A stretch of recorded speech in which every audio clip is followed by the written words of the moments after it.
I said that, and therefore it is now true. So let's lean into that story, because I believe in that.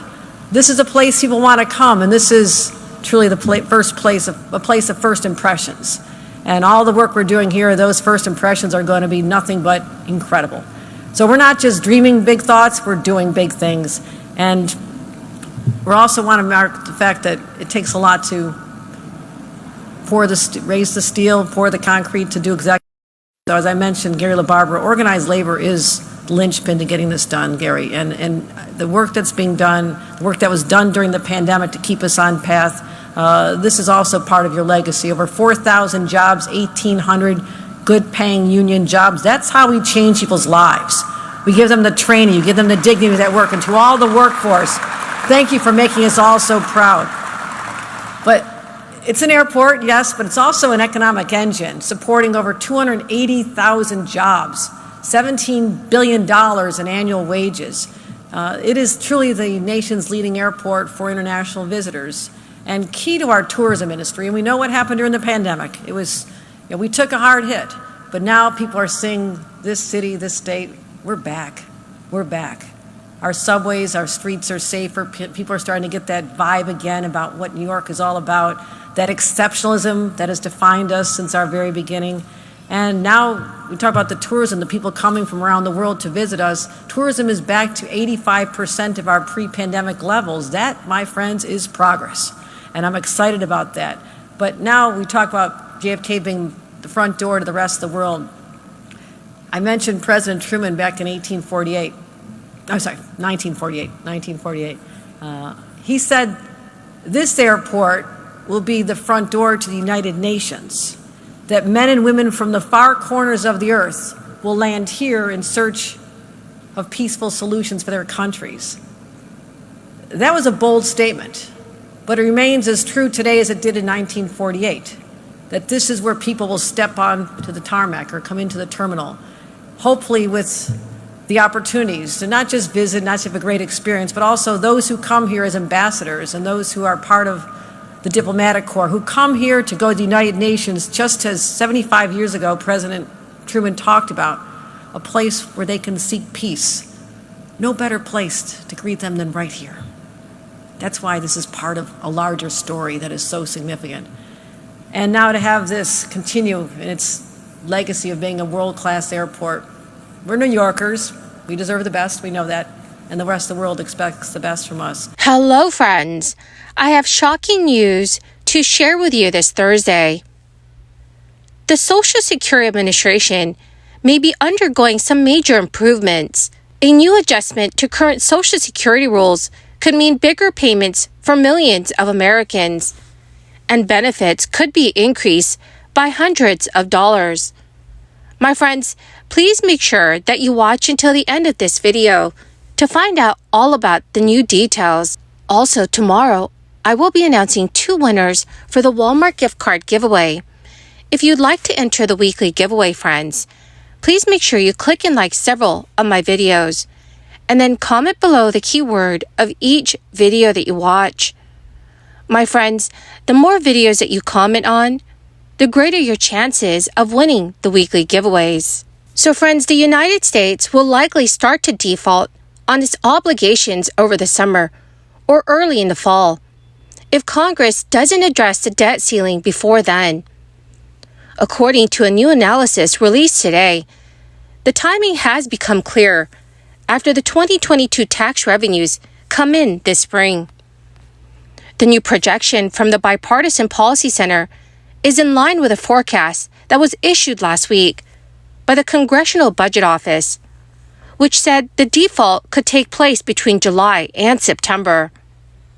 Meanwhile, Goldman Sachs expects the so-called X date to arrive in early to mid-August. Shai Akabis, the center's director of economic policy, has said that the estimate is roughly consistent with the forecast provided by the Treasury Department when it announced last month that the nation had hit the $31.4 trillion debt ceiling.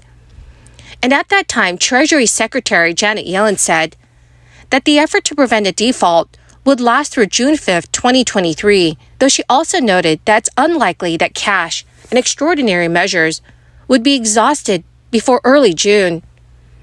However, she did stress that there is a considerable uncertainty around that forecast. The projections give lawmakers and the Biden administration a sense of when they must reach an agreement on resolving the borrowing limit to avoid a catastrophic default. The forecast also meant to spur action, though little progress has been made so far. Pinpointing the timeline is difficult because it depends heavily on the 2022 tax collections this April. This tax season is especially hard to predict because it follows strong 2021 collections, which were boosted by crisis relief efforts, as well as a year of more persistent inflation and faster interest rate hikes by the Federal Reserve. The government is projected to shell out more than $3 trillion and collect about $2.5 trillion between February and June. A shift of a few $100 billion in either direction would affect the X date. Though the threat of a default may not occur until this summer, Congress should not wait to address the issue. But House Republicans and the White House have yet to find out much common ground to settle their standoff over the borrowing cap. GOP lawmakers are demanding spending cuts in exchange for raising the debt ceiling, while President Biden is calling on Republicans to negotiate on reducing spending without holding the debt ceiling hostage. So, dear friends, what are your thoughts on the looming debt default? Please leave your thoughts in the comments section below.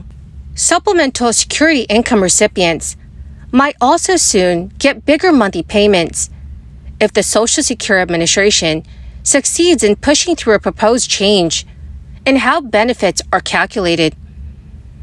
The proposed rule would remove food from the calculation of in-kind support and maintenance. Under this proposal, SSI applicants and recipients would no longer need to provide information about their food expenses for the agency to consider in its eligibility calculations. Currently, SSI payments are reduced by 1/3 if a person or couple is living in another person's home and getting food and shelter support from that person. In this case, support is defined as any food, shelter, or both that is given to someone or paid for by someone else. When food, shelter, or both are provided to an SSI applicant or recipient, such as when someone pays for rent, mortgage, food, or utilities, it is considered in-kind support and maintenance. The agency wants to change the eligibility rules for a couple of reasons. One of them is to simplify its policy, with the aim of improving the application and compliance of its rules. The SSA noted that in January 2022, there were about 7.3 million individuals receiving SSI. Based on the SSA's internal data, the agency reduced the payments of about 793,000 SSI recipients because of in-kind support and calculations during that same month. The proposed rule will be up for public comment through April 17, 2023, before it can be finalized. So, dear friends, what are your thoughts on all of this? Please let me know your thoughts in the comments section below. Well, my most amazing and dearest friends, that is the end of my daily stimulus update video. If you would like to enter tomorrow's Walmart gift card giveaway, do make sure that you click and like several of my videos, and then comment below the keyword of each video that you watch. My friends, the more videos that you watch and then leave a comment on, the greater your chances, friends, of winning the weekly giveaways. Thank you and have a wonderful and very blessed Thursday.